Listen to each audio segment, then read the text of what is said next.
So Lucas Baker is one of the more thoughtful and eccentric members of the Baker family, being known to show his intelligence when crafting his deadly devices that we see in Resident Evil 7. But his most daunting form would come when we face against him in his mold transformation, giving us a boss battle that can be comparable to William Birkin in his later G transformations. You don't know what you're up against. I have a pretty damn good idea. Whatever you do, don't stop until it's finished. Trust me. This ends now. So this made me wonder, who would win in a battle between William versus Lucas? Anyways, what is up you guys, this is DeVuH, and in this video we're going to be breaking down who would win if William and Lucas fought each other head on, where we also show some similarities and how their mutated forms would handle a fight with one another, seeing the potential battle of the G virus versus the mold strain. Anyways, before we get started, please feel free to like and subscribe to my channel for more Resident Evil content in the future. Alright, so let's talk about the overall similarities of their mutations, starting with William's G3 and 4 transformations, showing his many limbs and claws and his grotesque body structure. Also, the G-Virus can propagate a great healing aspect to his host, but also mutate them to become a much more potent monster, depending on the amount of damage the host receives. Where we compare this with Lucas and his mold form, because we can see some similarities to their overall build, and its elongated arms that is comparable to William's many limbs as well. Where we also see Lucas taking advantage of the durability aspect that the mold strain provides, letting him recover limbs if lost, like we saw when Lucas had his hand cut off by Jack.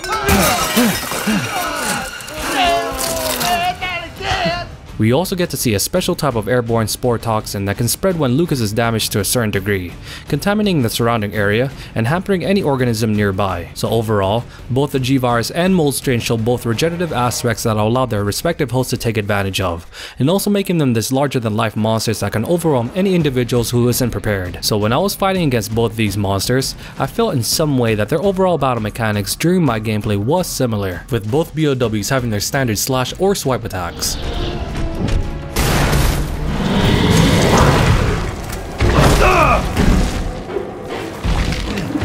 But their similarities doesn't end there, because like I mentioned earlier, both monsters have shown to be very durable when receiving so much damage, taking advantage of the respective strain, with William using the power of the G-Virus to constantly mutate, and adding more limbs or body mass to try to overwhelm his prey.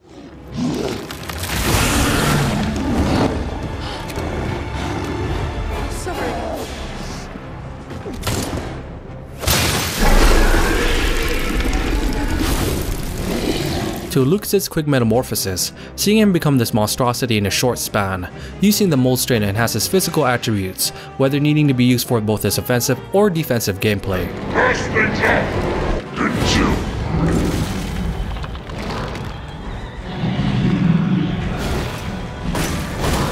So with their similarities aside, let's talk about the clash that would ensue when both of these monsters will face each other head on, where I can see William attacking first, being driven with the pure instinct of eliminating any adversary in his way. But this primal instinct can be a good and bad thing for William overall, because yes, when working with instinct, it allows the creature to act accordingly with the current situation, not overthinking his next move, and being paralyzed at the moment due to the lack of overcalculation that we tend to have.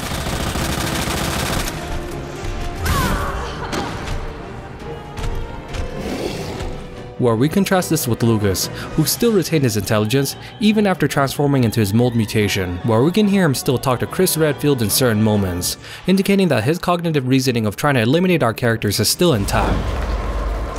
You had to come in here and mess things up, didn't you? Fuck! My head! So with this in mind, we can have Lucas try to outsmart William to some capacity, probably try to draw him in certain points in the environment that could hurt the G monster, like maybe luring William to slashing away at a cylindrical tank that can explode. But even with his intelligence, Lucas can only do so much when fighting against the product of the G-Virus, because it's been proven that William would continue to pursue his target to the very end, and would adapt by mutating into his next form.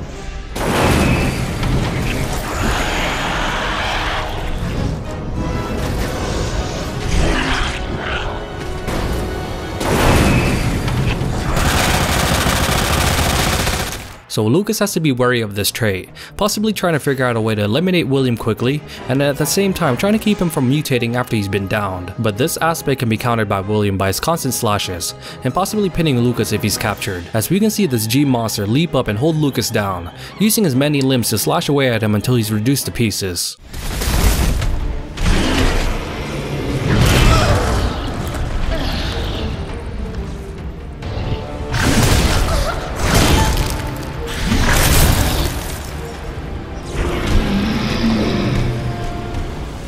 But this could also be a detriment to William as well, because we've seen Lucas also mutate slightly more after receiving a certain amount of damage, and releasing an airborne spore toxin that can hamper any opponent in his way. So William has to be ready with this aspect, and stay away from the toxin as much as possible. Also, both monsters have shown to have weak spots on certain areas of their body, with William's many G mutated eyeballs being large targets for Lucas.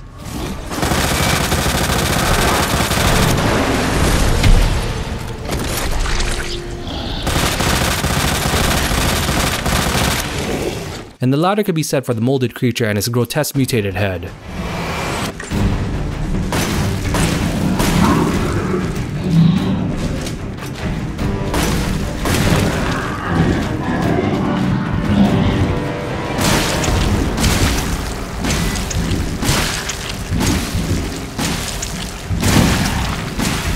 So I can see both monsters try to attack each other's weak spots, and to some degree finding some success with their approach. But in a prolonged battle, I can see Lucas and his airborne toxins taking its toll on William, draining him down eventually. But I can see William mincing Lucas to pieces in the meantime. So in the short term, I think the G monster would win. But regardless of the outcome, both individuals would sustain massive damage from one another, showing how each of their transformations can be a true adversary for any opponent. Anyways, do you guys agree? Please let me know in the comment section down below. Also, thank you guys so much for watching my William vs Lucas video, and I hope you guys enjoy the content, because if you did, please don't forget to hit that notification bell icon so you guys can be alerted when I upload my next video. Anyways, again, thank you, and as always, you guys have a great rest of your day, and this is DeVuH signing out.